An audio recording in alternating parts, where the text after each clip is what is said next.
Jemi rikthyer, jemi në studio dhe tani do diskutojmë këtë momentin historik dhe lajmet shumë të bukura që vijnë nga Shtetet Bashkuara të Amerikës, ku në fakt u tha edhe para disa ditësh që gjuha shqipe futet në arsimin publik në New York. Dhe për këtë arsye do diskutojmë, kemi një lidhje me Skype nga Shtetet Bashkuara të Amerikës Bedrana Duka, që është drejtoresha e programeve të organizatës së rënjës shqiptare, njëkohësisht edhe pedagoge në shkollë publike. Mirëmëngjes, mirë se erdhe. Mirëmëngjes Bedrana, përshëndesim. Shumë kënaqësi do të kemi. Përshëndetje. Lajm historik. Po. Lajm historik jo vetëm për gjithë Shqipërinë, diasporën, po edhe për komunitetin shqiptar që jeton aty, për fëmijët tuaj, apo jo? Sigurisht. Na trego pak më shumë. Sigurisht, kjo është... Po. Kjo është një arritje vërtet e madhe për komunitetin shqiptar në New York. Përdorimi i gjuhës shqipe si gjuhë zyrtare për komunitetin në sistemin shkollor të qytetit të New Yorkut na ka vendosur fuqishëm në hartë si komunitet i njohur dhe i respektuar, që luan një rol jetik në qytetin e New Yorkut. Prej sa kohësh ka filluar kjo, le të themi, politika për të futur gjuhën shqipe pjesë si gjuhë zyrtare? Po. Po ne çdo herë mundohemi. Jo, do të thënë ne kemi fjalën që kur historia është ardim. Po, ideja është që kur nisi si iniciativë për të bërë kaq e madhe, vetëm nga fakti i numrit të lartë të popullsisë shqiptare që është aty, të emigrantëve, ndoshta të fëmijëve, të emigrantëve. Në qytetin e New York ka mbi 180 gjuhë të ndryshme dhe vetëm 10 prej tyre janë të njohura. Dhe tani ne nuk kemi populli më i madh në New York, por kemi bërë një përpjekje të madhe dhe kemi venduar një gjurmë të madhe për të arritur këtë. Dhe ndërkohë si funksionon, si do të funksionojë? Do të zgjidhet gjuha shqipe, sepse ishin, mos gaboj, edhe 13 gjuhë të tjera. Sot për sot janë 10 gjuhë të tjera dhe 3 gjuhë të tjera janë pranuar me gjuhën shqipe. Në mënyra që punon është në shkollë kur regjistron fëmijët, e ke opsionin ta ndrojsh gjuhën në çfarë gjuhë duash të komunikosh me prindërit. Po. Okej. Dhe zgjidhet, do me thënë, çdo informatë që marrin fëmijët, sidomos kur i regjistroni, duhet me i mbushur këtë format për shembull për t'i lënë fëmijët për t'i qitur në fotografi, për të dalë jashtë, për çdo gjë që janë, këtë format janë në gjuhë angleze. Bedrana, kjo... Edhe forma që ta kuptojmë më qartë, do t'jetë gjuha shqipe një nga gjuhët që do të përzgjidhet për të studiuar krahas anglishtes, apo do t'jetë gjuha shqipe që do të bëhen gjitha parësore, që do të bëhen gjitha lëndët në gjuhën shqipe. Pra, mësimi do t'jepet në gjuhën shqipe. Apo do t'jetë një lëndë zgjedhje që do të mësohet? Jo, kjo do të jetë komunikimi ndërmjet prindërve dhe fëmijëve me gjuhën shqipe. Do me thënë si gjuhë zyrtare të komunikosh me fëmijët, këtë informacione që më një marrin, do e kenë opsionin të marrin në gjuhën shqipe. Do me thënë prindërit që nuk e din gjuhën anglishte dhe mundohen të ndihmojnë fëmijëve të vetë në shtëpi, dhe e kanë si barrier, nuk kanë mundësi ta kuptojnë se çfarë bëhen nga shkolla, si pengesë. Kjo do jetë një zgjidhje për ata. Pra kur t'i shkruash institucioni do të përgjigjet në gjuhën shqipe. Pra ky është themeli i të bërit si gjuhë zyrtare. Nuk është se do mësohet pjesë e kurrikulës së shkollës. Jo në gjithë New Yorkun, jo. Okej. Dhe ndërkohë do të ketë staf, si e keni informacione nëse do të ketë staf, njerëz që i kthejnë përgjigje po në shqip, që do të jenë aty. Mund t'je shqiptar, ose ndoshta njerëz që janë shtetas të huaj, janë shqiptarizuar. Tani me AI çdo gjë përkthehet instinktivisht me njëherë. Është më thjesht kompjuterizuar. Po. E qartë. Ndërkohë, na lejo të vetëm gjë që e bëjmë. Po, vazhdo, po. Vetëm se e ndrojmë gjuhën, kodin e gjuhës, dhe çdo gjë përkthehet automatikisht me njëherë në gjuhën shqipe. Automatikisht në gjuhën shqipe. E qartë. Bedrana, do kemi mundësi të bëjmë edhe një komunikim me gjuhëtaren dhe pedagogen Teuta Toska, e kemi lidhje me Skype. Mirëmëngjes Zysha. Mirëmëngjes. Mirëmëngjesi, mirë se ju gjeta. Shumë kënaqësi të të kemi. Zgjuar mirë gjithë, përshëndetje. Faleminderit. Gjithashtu Dajmi edhe për ty. bukur, ky që dëgjuam, ky që po flasim apo jo? Shika, unë, është lajm i mirë, është një lajm i bukur, më vjen të më thanë për të shkullur flokët. Okay.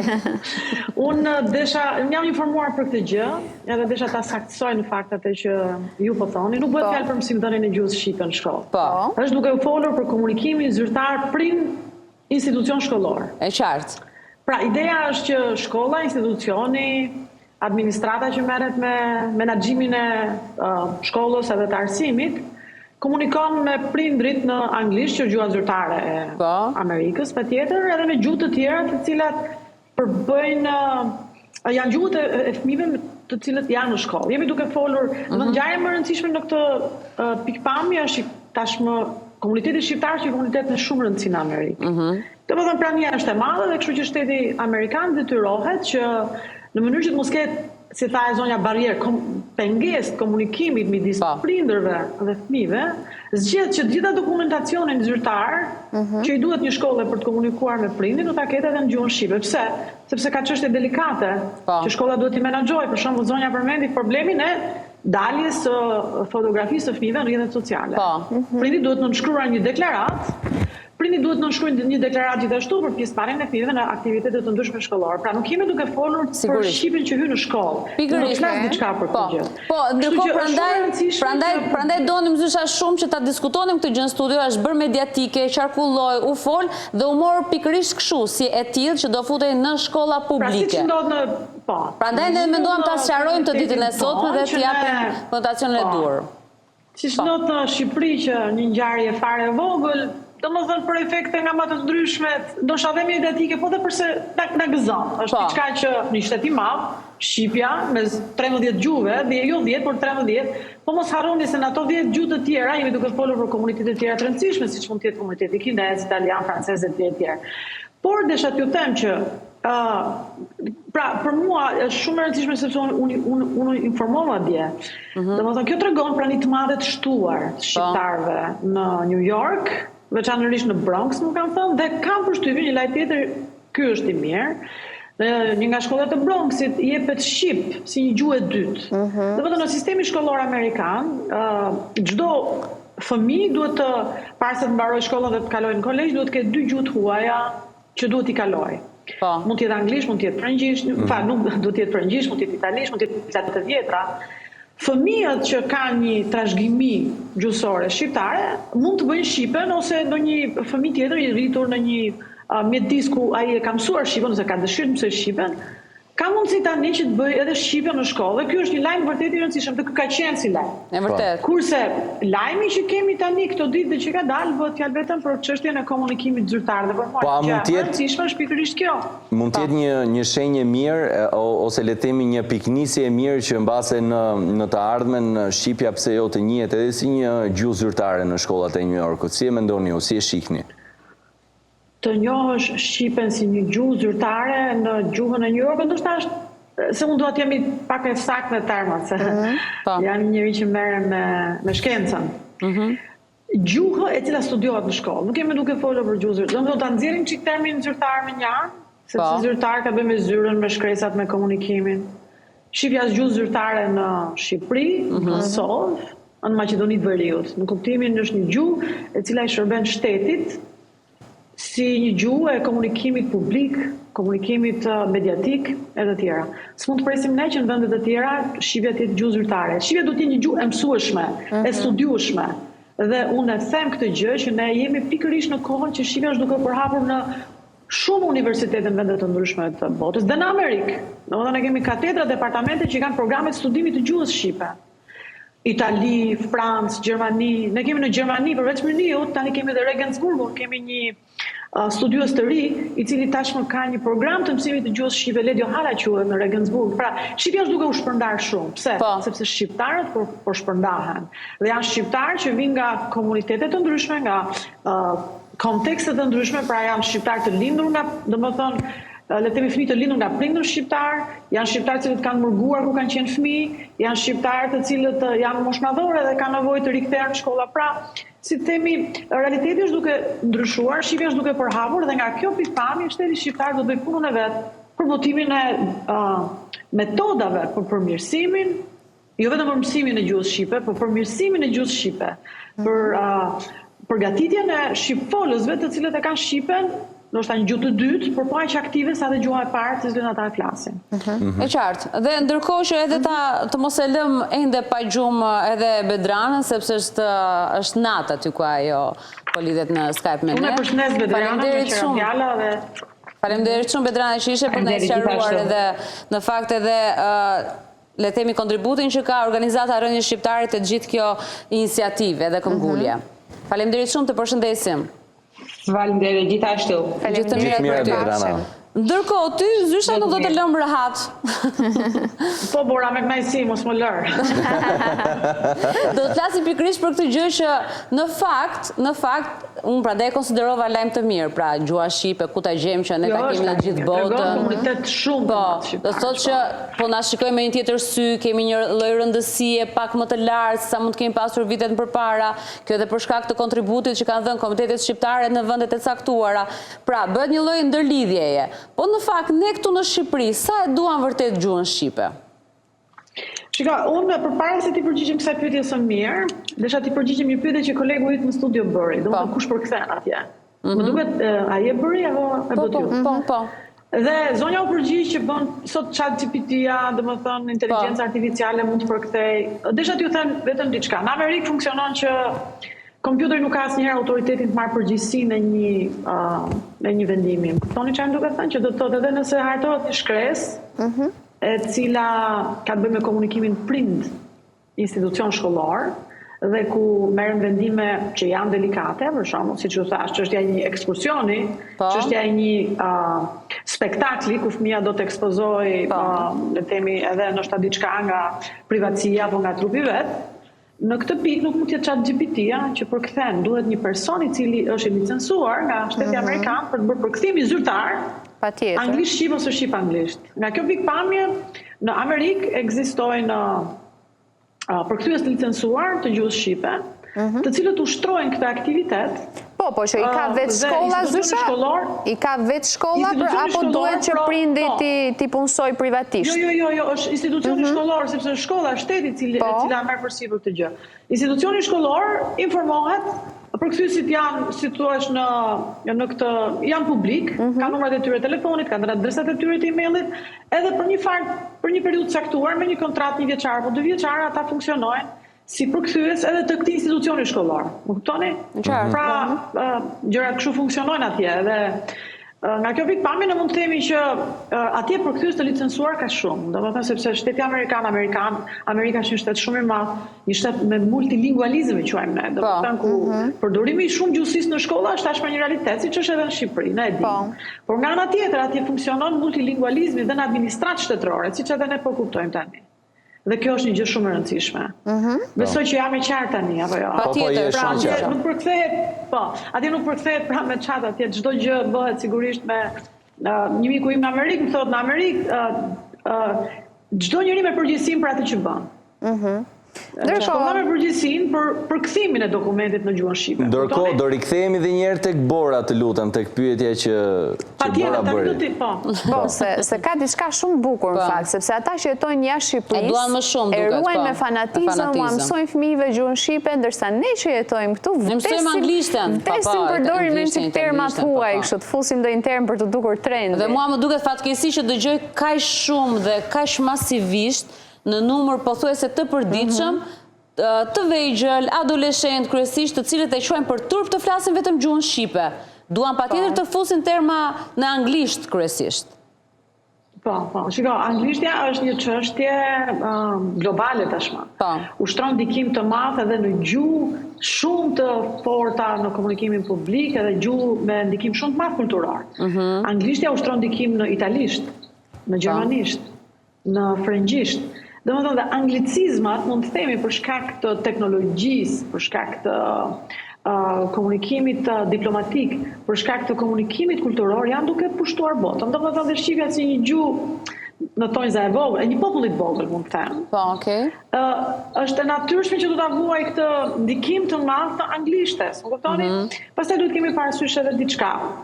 Domethënë kur flas për teknologjinë, i gjithë komunikimi dhe të gjitha pajisjet që na lidhin ne bashk tani në këtë moment janë anglisht apo jo? Nuk i kemi në shqip. Sepse ne nuk i kemi prodhuar ato. Pra, si thua, kultura që i prodhon është edhe kultura që imponon gjuhën e vet. Besoj jam e qartë. Kemi dhe diçka, më falë, dhe institucionet shkollore, janë shumë institucionet shkollore të cilat kurrikulat e tyre i kanë të bazuara në anglisht. Në Shqipëri. Në Shqipëri. Po flasim edhe për këtë pra, që janë shumë institucione shkollore që qysh në klasë të parë, deri në gjimnaz, të gjitha kurrikulat i kanë në anglisht bazë flasim. Më pas, pjesa e Shqipes është pak a shumë edhe si shtojtës në disa momente duket. Shkollat e huaja, shkollat private të huaja. Shkollat private. Jo, jemi duke folur për arsimin privat, nuk jemi duke folur për arsimin privat. Po, në qartë. Për këtë po flasë dhe unë, jo shtetrorin. Po flasim për arsimin privat. Po, do më thënë, shiko, edhe kjo është pjesë lirisë për arsimim, të një shoqërie demokratike. Në Shqipëri, patjetër, ka një arsim publik dhe në arsimin publik, Shqipja është gjuha e arsimimit, më kuptoni? Edhe le temi arsimimit zyrtar. Dhe ndërkohë ka dhe gjuhë të huaja, do të gjuhë të dyta, të cilat mësohen, ne dim prej disa ditësh tashmë, 10 vjeçarësh. Kur unë kam qenë nxënëse në shkollë në 8 vjeçare dhe të mesme, ne studioni vetëm një gjuhë huaj, ndërsa sot studion 2 gjuhë huaj. Besoj dhe brezi juaj është brezi që ka mësuar 2 gjuhë huaj në gjimnaz. Tash është një rregull, mund të themi arsimimi global. Por nga ana tjetër në Shqipëri ne kemi dhe shkolla ku mësimi bëhet në gjuhë huaj. Në anglisht, që është le të themi shkollat më të përhapura dhe më të pëlqyera dhe më të dashur. Kemi dhe shkollat që e bëjnë mësimin e tyre në greqisht, shkollat fetare që e bëjnë mësimin e tyre në arabisht ose në gjuhë të tjetër. Shiko, kjo e pasuron, le të themi, kuadrin e arsimimit në Shqipëri, apo jo. Gjithashtu duhet kemi parasysh në shkollat shqiptare, në arsimin publik shqiptar, ka dhe shkolla ku ka klasa ku lejohet mësimi i gjuhës së minoriteteve, apo jo. Këtu përmend shkollat ku arsimohen fëmijët në greqisht, në bulgarisht, në maqedonisht, edhe në romisht. Dhe më thënë, sistemi arsimor shqiptar, Ministria e Arsimit, nxitet arsimimi në fillore në romisht. Pra, le të themi jemi një shoqëri e hapur. Nga kjo pikpamje jemi shoqëri model. Po, dhe ndërkohë... Në lidhje me anglishten. Po, jo, ta bëra të ndërhyrjen, sysha vetëm për faktin, sepse unë shikoj fëmijë që janë vërtet shumë të vegjël, që prindrit e tyre... Edhe unë desha ta them, kam shqetësim këtë gjë. Prindrit e tyre zgjedhin që të mësojnë anglishten. Po, anglishten përpara shqipes, dhe në fakt ne në emision kemi pasur edhe logoped, të cilët e ndalojnë në një farë mënyrë mësimin e 2 ose më shumë gjuhëve në një moshë fare të vogël, për shkak të orientimit që i bëhet fëmijës. Por ndërkohë unë i shikoj ata 5 vjeçare që din anglishten perfekte dhe nëse ti i flet shqip, ai nuk të kthen përgjigje. Ta kthen anglisht. Po, ta kthen anglisht. Dhe shiko, të themi të drejtën, këtu në këtë moment nuk është shkolla që ka problemi, se ndonjëherë ja ka shkollës gjithçka. Jo, nuk doja të dilat e shkolla, prandaj ta bëra pyetjen. Po. Çështja është e prodhimit kulturor në Shqipëri. Domethënë ata fëmijë shohin gjithë ditën filma në anglisht, domethënë ata kanë mësuar gjuhën e tyre nga koha tyre e lirë. Domethënë nuk është prindi që i ka marrë i ka çuar në kurse dhe ata kanë mësuar anglishtën atje. Ata kanë nisur të shikojnë filma vizatimor që në moshën 2 vjeçare në anglisht. Më kuptoni? Ka kanale televizive shqiptare ku filmat janë me dublim. Por më kam përshtypjen që nuk janë aq të preferuar për fëmijët të shohin filma të dubluar në gjuhën shqipe. Domethënë është rregull, besoj e dini këtë gjë, që filmat vizatimor në gjuhën shqipe duhet të jenë të dubluara në shqip. Domethënë është çështje e mirë, po, në pjesën më të madhe të rasteve, YouTube-i ushtron një ndikim shumë të madh, sepse fëmijët janë vazhdimisht duke kërkuar diçka tjetër, diçka më të lirë, dhe gjithçka në YouTube është në anglisht. Domethënë përfituroni pak veten tuaj, ju ne vetë, domethënë në pjesën më të madhe të ditës ne na bie të dëgjojmë shumë gjuhë huaj se sa shqip. Është vërtet. Dhe ne duhet marrim, domethënë në mënyrë pasive ne jemi vazhdimisht nën presionin e gjuhëve të tjera dhe jo të shqipes. Ndryshe me mua që jam një profesionist që merrem me gjuhën shqipe dhe unë e kam për detyrë të merrem me tekstet në gjuhën shqipe, të redaktoj në gjuhën shqipe. Por ju jeni duke u furnizuar vazhdimisht me anglishten, lajmet të cilat na vijnë çdo minutë në gjuhën e huaj dhe ne jemi të detyruar t'i përkthejmë për ju që merreni me media, më kuptoni? Dhe ju jeni vazhdimisht në ndryshninë e anglishtes, ose në ndryshninë në një gjuhë tjetër ku i merrni burimet. Sa që ka raste na vjen edhe në anglisht fjala më parë se në shqip, ka plot raste dhe ne që e kemi bërë arsimimin në shqip. Po. Vim në atë gjën që unë i them vazhdimisht studentëve të mi. Njerëzit nuk kanë nevojë, domethënë njerëzit nuk duan të flasin shqip. Njerëzit duan të flasin një gjuhë që të komunikojnë. Ne duan të flasim shqip që merrem me shqipen, kuptoni, po ju që jeni në studio, sapo të mbaroj emisioni, ju do doni thjesht komunikoni. Pra çfarë mendimi dhe nevoja e komunikimit. Pavarësisht se çfarë fjalësh do zgjidhni. E vërtet. E vërtet. Kështu që si mund të ndryshojë kjo gjë? Patjetër kjo duhet të ndryshojë nga një ndërgjegjësim i secilit prej nesh. Unë dua të përmirësoj shqipen. Si mund ta përmirësoj shqipen? Lexo letërsi shumë të mirë. Ki i kujdesshëm kur ti e përdor shqipen.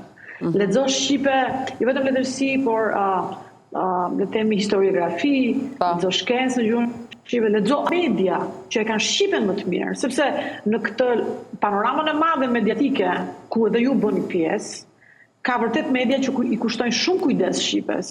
Nuk do të përmend këtu emra, sepse unë i ndjek me kujdes panoramën mediatike. Ka media të mëdha që janë të pakujdesshme për titra, për mënyrën se si gazetarët flasin, dhe janë media vërtet të mëdha, dhe kanë media të cilat, domethënë ndoshta nuk janë aq shumë të ndjekura nga publiku, që kanë shumë kujdes për shqipen. Prandaj ndoshta unë e bëj këtë thirrje këtë mëngjes që në respekt të gjuhës sonë, ne të zgjedhim ato media të cilat kanë kujdes të japin publikut një shqipe që është e mirë, e përkthyer mirë. Lajmi, sepse ne jetojmë në një botë, në një fshat global tashmë, dhe lajmet mezi presim të gjë çfarë ndodh sot, për shembull, dëgjova sot që u bë paqe mes Izraelit dhe Iranit, Trumpi e deklaroi, e shpalli në mëngjes.